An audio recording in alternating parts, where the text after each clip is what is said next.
So I'm with the Hayward media team of the Hayward Teachers Strike here, and they're talking about Channel 1684, The Truth.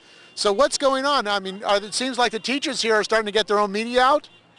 Yeah, we decided to take the media into our own hands because we're capable of doing it. We're articulate and we're informed of the situation. So we assembled a crew of teachers to come together, which are representative of all different areas of education. We got a PE department, language arts, and I'm mathematics and science.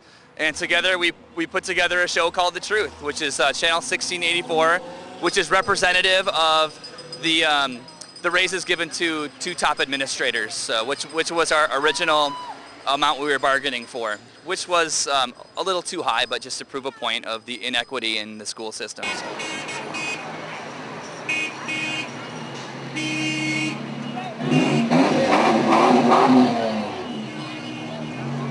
My name is Rem Bell. I'm a counselor at Bret Harte Middle School. And how long have you been on strike? I've been on strike for 5 days. What's it like?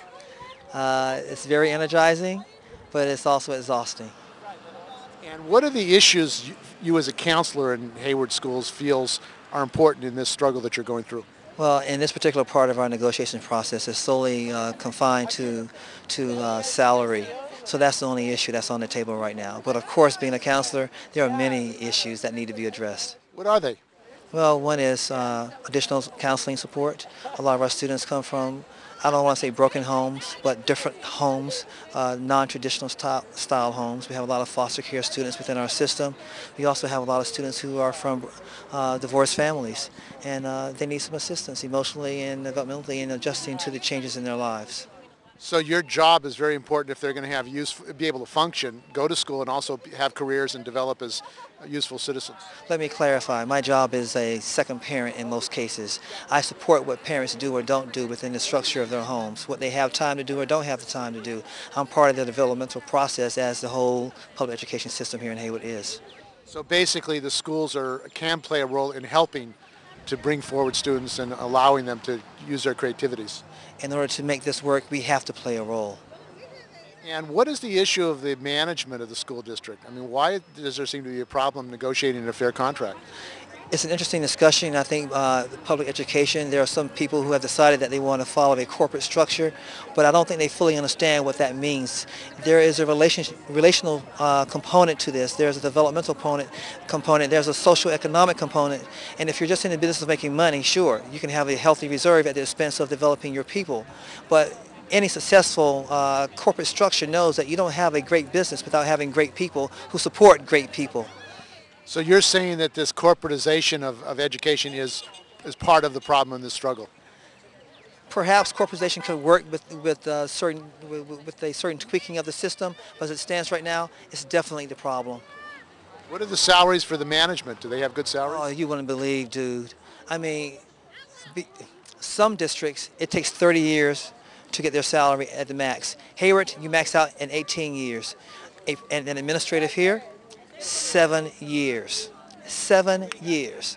They don't go through a probationary period as far as I know, but we have to go through all of that 7 years. So they make their money long before we do. And let me stress this too. It's not that we don't love what we do, but we love our own families and we have other responsibilities and we want to be able to take care of them so that we can do this job effectively. Have you been watching this YouTube and this media operation? Oh, I am so proud of my people. I am so proud of them. They are excellent. I mean, they're bringing a great service to us, but they also make it real. And they're great people. And I think because they are people who have a lot of relationships with many of us down here, we know that when they do it, it's from the heart. And it means a lot to all of us. Well, how did you get involved in this?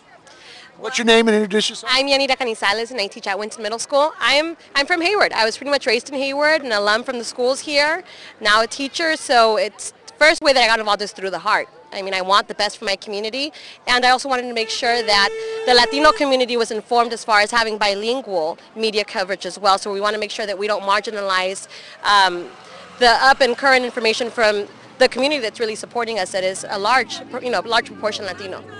And you're... Hi, I'm Oliver Cruzada. I'm also a teacher at Winton Middle School.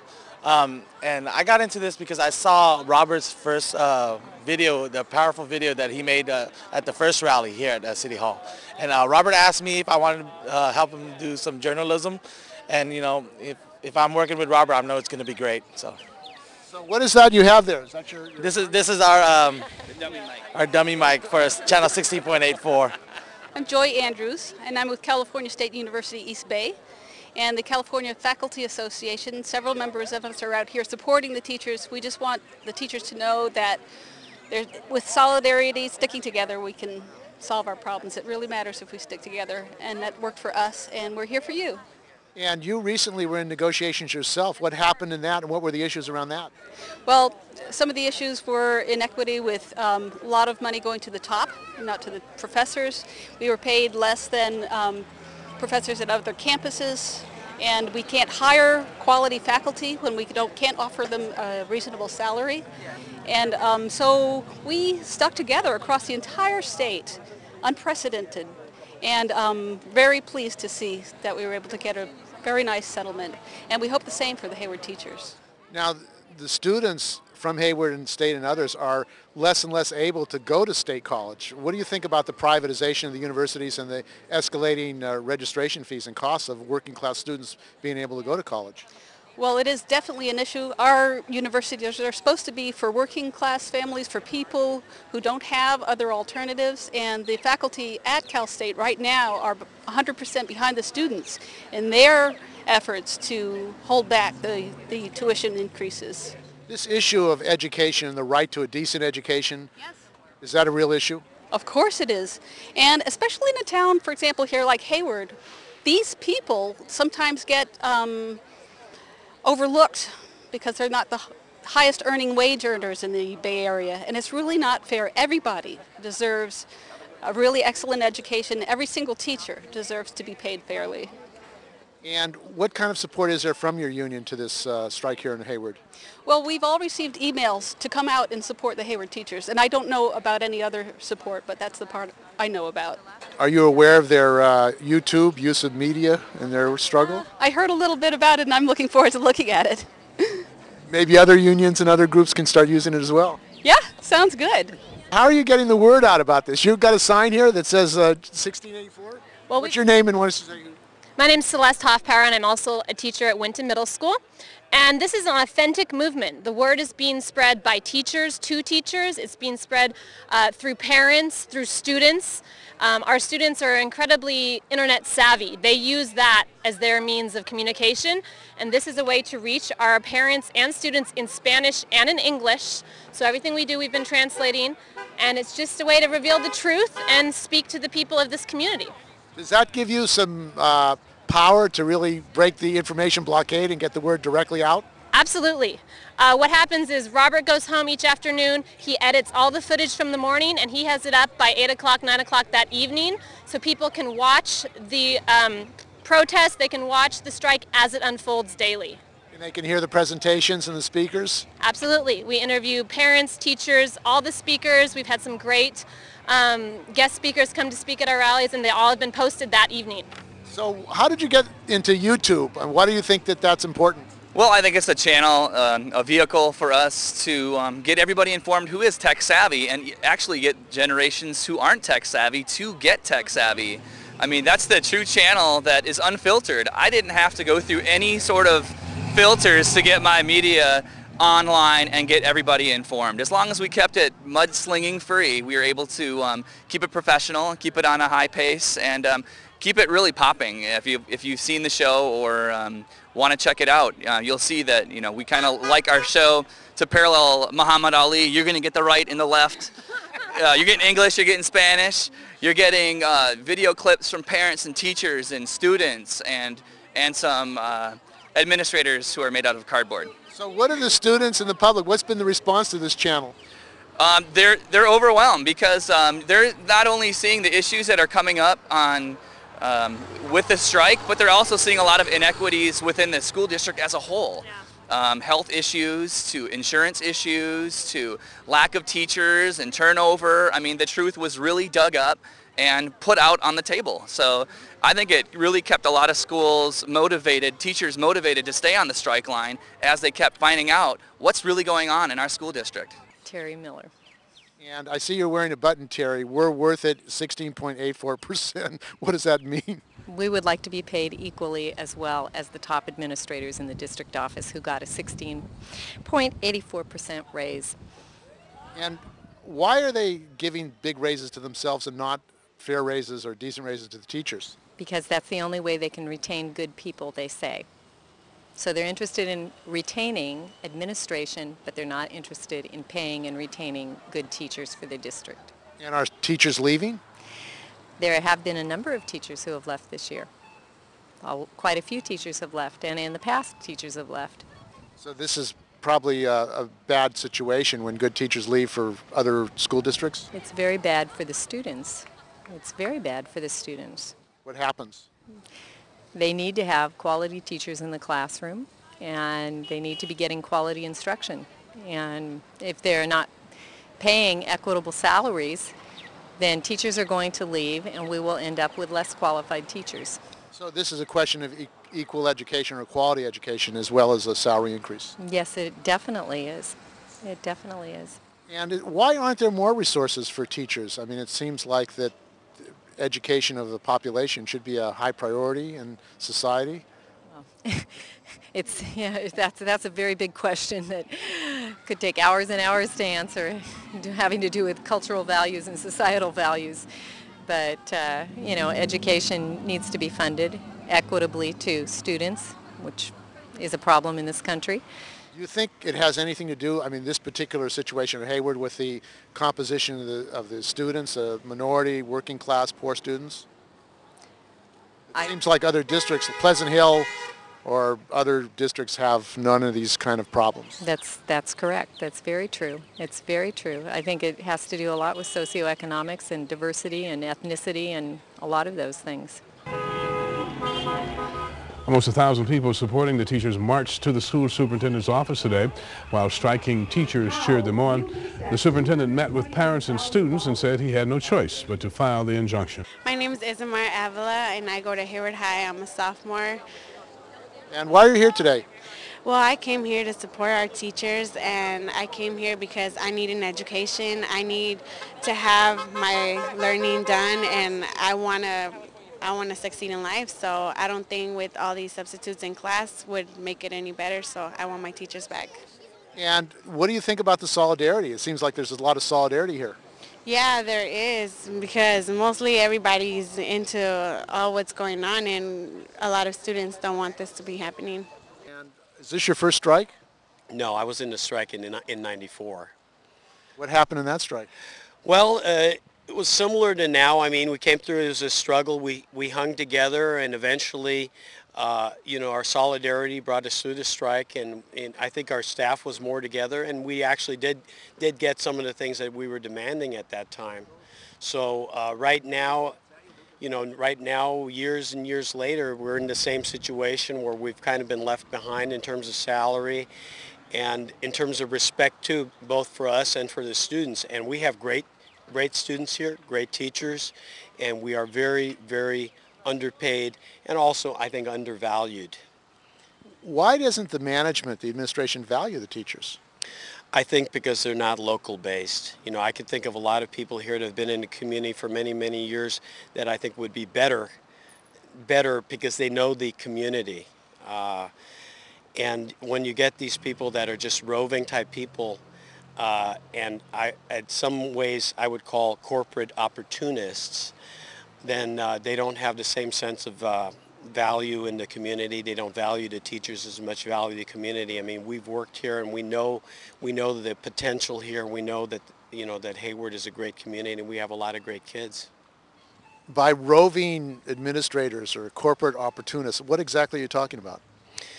Well, it should be obvious. I mean, that's kind of what we're fighting. If you have people that have a disconnect with the community, then they don't value the community as much. Is that the reason that they've given big raises to administrators rather than the teachers?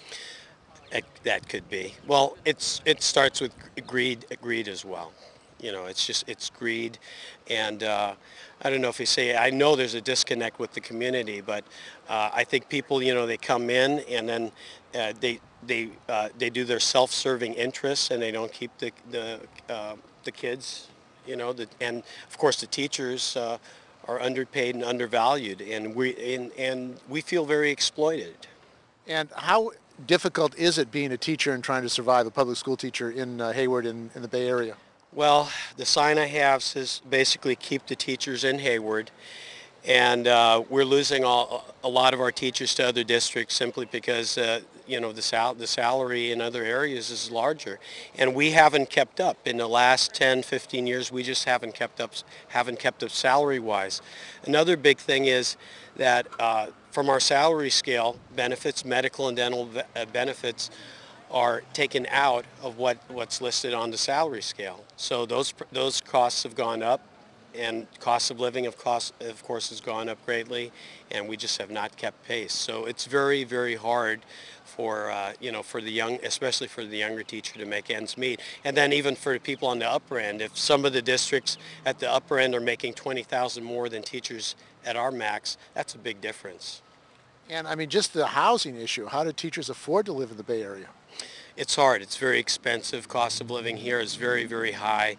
So again, you lose some people going out to places like Stockton and Modesto, where the housing is more affordable, and yet the salaries there are better than our salaries. And what kind of support are you getting from your students? Great support. A lot of them have been supporting us at the rallies, and along with the parents at some of the parent meetings. So we know that the students are really behind us, and we're behind the students. We believe in the students, and we would hope that that the people in the administration would see the value of negotiating and getting back into the classroom. We all want to get back into the classroom. We miss teaching. I have lesson plans now that I've had for weeks that are in my car that haven't been taught. So when I get my lunch out, I'm reminded of that because I still have the lesson plans. The lesson plans are in there, and we'd love to get back to the table and bargain, and feel respected. And I don't think when we're bargaining, you have to have two sides trying to make a deal. Trying to reach an agreement. So hopefully, with the show of support that we have from the parents and students and teachers, that we can get some negotiations done, like today, hopefully. Parents are meeting here at Kennedy Park. They say they are organizing because they're tired of their children not being in school because of the strike, so they're planning to protest at a school board meeting tomorrow. We just want to show them that we'll go as far as we can. We want our teachers back, and we want to make sure that our kids go back to school, and we don't want this strike to last one more day. Today, parents supporting the teachers cheered them on as they sat outside a Hayward Elementary School picketing. This is the 9th day that hundreds of teachers in the school district are striking, and they're holding strong. Talks broke down again last night between the teachers union and the district. The union had been asking for a 16% pay raise for teachers, but lowered it to 11%. That was rejected last night by the district. So today, the district refiled a court injunction which could force teachers to go back into the classrooms. Unfortunately, we weren't able to get as far as we wanted to. We hope that we'll be able to do that in the near future. In terms of the injunction, we feel that the students need to be in school. They have a right to have their education. We're fighting the injunction. I think anytime the district tries to force teachers to do something, that doesn't serve the best interest of the students. What they should be doing is sitting at the table and settling the contract. If the injunction is approved, the union president says she would be willing to defy the court order and go to jail rather than go back to school. Attendance at schools in the district is just 26%. Many parents have just decided that it's best to keep their kids at home, but they are hoping to make an impact at tomorrow's school board meeting.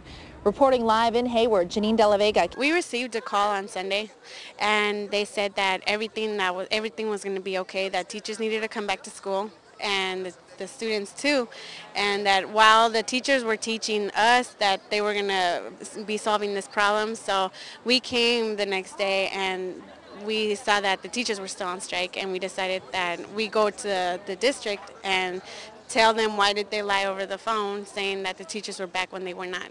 So they were deceitful towards the students. Yeah, my mom was mad, everybody was mad, so we all went to the district, and my mom gathered a lot of families, and we went and made notices to Visual to see why did he lie to us. Faith Overly. And are you a student? Yes, I am. Where at? I'm a junior at Hayward High School. And why are you out here today? Well, because I personally feel like our teachers deserve the raise that they're asking for, because yeah, education's all right, but who's going to teach the education if the teachers aren't willing to work for the price that they're being given? So you feel that the teachers should get what they're demanding? Yes, I do. Do you think that the administration doesn't have proper respect for the teachers and support for them? I think they take advantage of the fact that the teachers are going to teach regardless, because that's what they love doing. They love to teach, but I think they also overlook the fact that a lot of these teachers deal with, disobedient students on a daily basis. There's the ones that have to put up with the students that would rather sit back and talk on their cell phones and listen to their music and do whatever they want to do instead of just doing what they're supposed to do to get their education. And it's those students that the teachers have to deal with that takes time out of, everyday original criteria for the students that are trying to make it. My name's Shannon Kincaid, and I'm down here supporting the teachers because my daughter attended the first strike day, school day of Thursday, and that day they had all the students pushed into the cafeteria where they just sat around on their cell phones listening to MP3 players and just hanging out. There was no education going on. So I kept her home Friday, then I kept her home Monday, and I sent her to school yesterday. They had put them in the cafeteria to take attendance, and then afterwards they split them up into classrooms. Classes are 90 minutes long. They had packets. I asked in the office if they had schoolwork for the students to do this time. And they told me, yeah, they had schoolwork for them to do. They wouldn't just be hanging out. She had 10 minutes worth of schoolwork to do. The rest of the time she played cards and socialized. I don't send my daughter to school to socialize. That's not going to get her a job. I mean, not unless she wants to go be a speaker for the media or something. That's not going to get her a job. And I dropped out of high school, so I'm real big at get your education, So the administration was deceitful? They weren't honest with you? Yeah, they lied to me. I mean, I asked in the office if they had schoolwork, and in the office at her school, they told me that yes, they had a curriculum to do, and that was not true. I had received a phone call Monday night from the superintendent stating that her grade was going to be affected for missing school due to the strike. So I took her to school, and then I found out that she's not receiving any grades anyway because her teachers are out here on strike. So they lied all the way around. And in my opinion, the 3 people that got that 16% raise, they need to be fired, and their money needs to be split between the teachers, and they still need to give them more money. These teachers, they're basically responsible for our future. They're molding our future with our students. Now, how is this helping our future? Well, they're always talking, the government and the politicians, about young people and a priority. Why aren't the resources here for young people, for the teachers, and for education? I guess because everybody's following Bush's lead and putting it into the war. I'd like to know, where's the government during this strike? You think a lot of money is going to the war that should be going into education? Oh yeah, and I think the war is just totally stupid. It's over gas and oil, and it's stupid. We've got bigger problems here at home in the United States than worrying about Iraq and Iran's oil. Okay, well, the prices haven't gone down as a result of the war. No, they're going higher, actually. Which makes it even more difficult. Yes, it does. But I think the focus needs to go back onto our youth, because ultimately, who's going to take care of us when we get 70, 80, 90 years old? It's our youth that's going to take care of us. And what kind of example are we showing them when we're too busy fighting for something that isn't even ours instead of putting into their future? Well, why is it, I mean, Hayward, the Bay Area, is one of the richest places in the world. There are all these tech companies, there are biotech companies. It seems like there are a lot of billionaires in the Bay Area. Why is it that teachers in the school system is not getting what they need? Well, unfortunately, we're in education, and on a radio show, lots of people were downplaying, why do you guys need more money? You're not in it for the money. Well, the truth is that we are in it for the money as far as getting an equitable pay. I have a 3-year-old son and a pregnant wife due next month, and I want to stay in the Bay Area, and I want to stay in Hayward, and everybody wants to stay here. And it's like, I want to put food on the table. I don't think it's fair that we have to switch to go to a district such as Pleasanton to stay in the areas that need the most help. So you're saying that these upper class areas have funding for teachers, but in Hayward, which is working class minority, there's a problem of funding, proper funding for teachers in the school district?